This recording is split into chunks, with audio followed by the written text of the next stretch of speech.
is going on, y'all? It is the Caveman back at it again with another video. Wow, week 4 was a roller coaster, ladies and gentlemen. The Buffalo Bills take down the Baltimore Ravens in Maryland 23-20 with a game-winning field goal. Similar to last week against the Dolphins, this game sent us through a tornado of emotions. The ups and downs brought on a lot of overreactions if you were reading Twitter throughout the game. As time progressed and we made our adjustments and the game script started to flow in our favor, we were able to take advantage of the opportunities that we had and ultimately come out on top. But as always, with another week of Bills football, I have 4 takeaways that I want to discuss with you guys. That being said, that'll take us into takeaway number 1, which is that the offense is still living and dying by Josh Allen and his playmaking ability. One might view this as a positive because it keeps the ball in our best players' hands. It highlights Josh Allen and how good of a football player he is. It brings in all the recognition he deserves. When you're looking at it from like a team success perspective, it is not a sustainable way to play football. Something has to give here. Josh Allen needs some help. Today specifically, Josh Allen had little to no help from his playmakers around him. There had to be between 6 to 8 drops. I don't exactly know the number, but not many receivers were coming up big for him. Of course, to nobody's surprise whatsoever, the ground game outside of Josh Allen himself was basically non-existent. He is doing all of the heavy lifting for this offense. Devin Singletary occasionally has a couple runs that break free, but otherwise he doesn't get much push up front. We had James Cook kind of sprinkled in here and there. He had a drop. He can't get anything going. Can't go a Buffalo Bills game without the every so often random Zach Moss carry that is completely predictable on a random first down when we're going to kill our own momentum and it goes for no gain. I mean, just to put it in perspective, and you can do this for the other 3 games because the numbers are quite similar, we have 326 total yards on the day. Josh Allen himself accounted for 283 of those yards, 213 through the air, and 70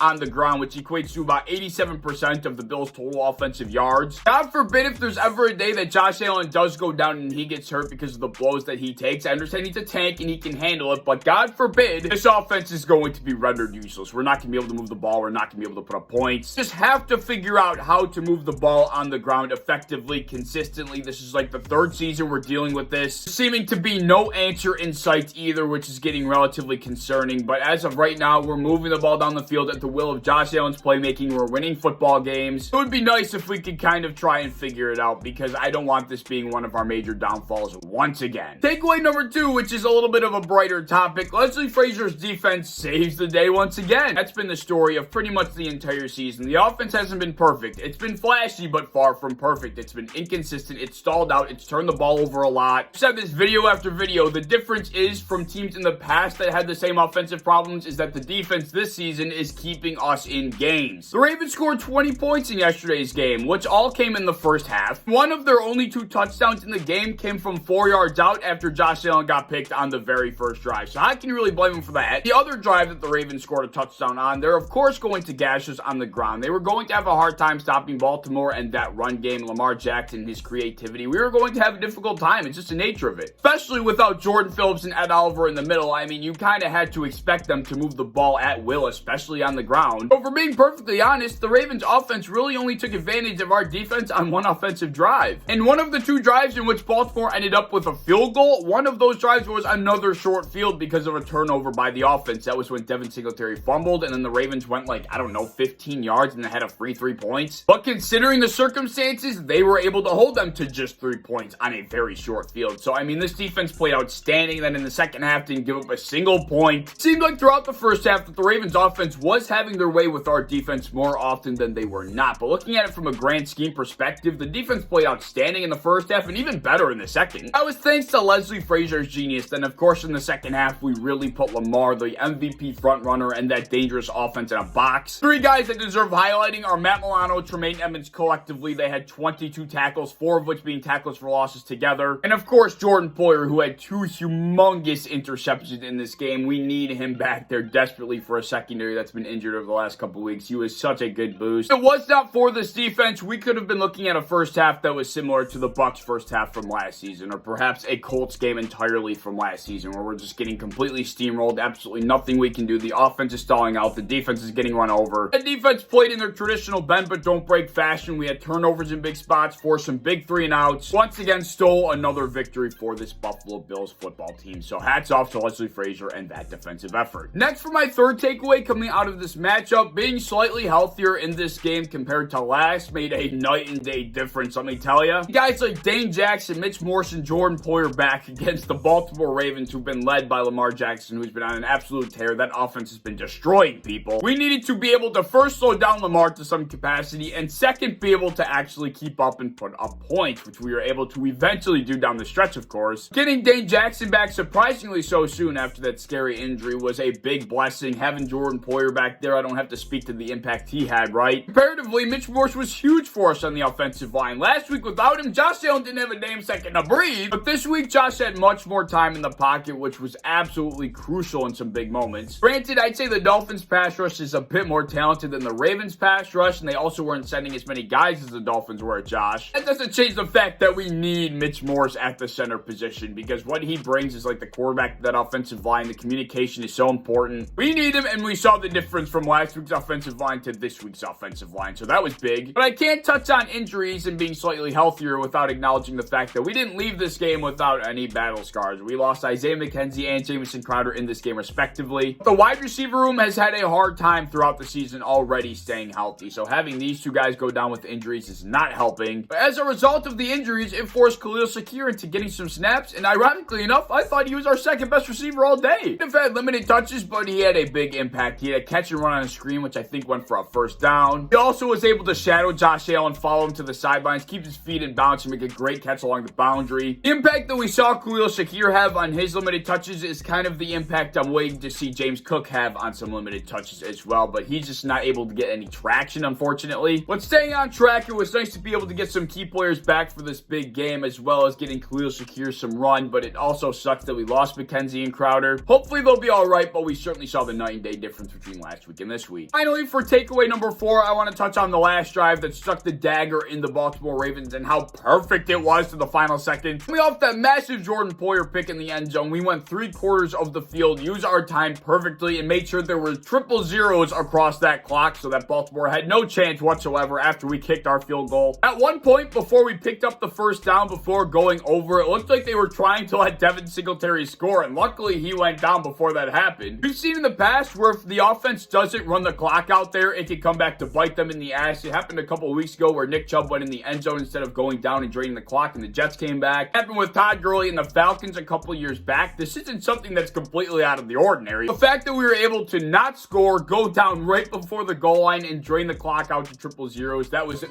chef's kiss. It was wonderful. You can see the effect it had on the Baltimore Ravens defense. They were beyond frustrated. That's an awful way to lose the game because you feel so helpless. Marcus Peters was ripping off John Harbaugh's head for some reason. After what happened last February, to be able to not give the opposing offense any type of shot, yeah, it felt very good to win in that fashion. Tyler Bass finishes off with a chip shot, and we go home 3-1. So yeah, those are my 4 takeaways from week number 4. Let me know what you think down in the comment section below. As always, if you enjoyed, please like, subscribe, do all the fun stuff. If you want to hit the bell to be notified when I upload, I'd appreciate that. You want to go over to Twitter, follow me over there, I'd appreciate that as well. I have a TikTok down in my description that I think you should check out, and I hope to see you in the next one. Peace.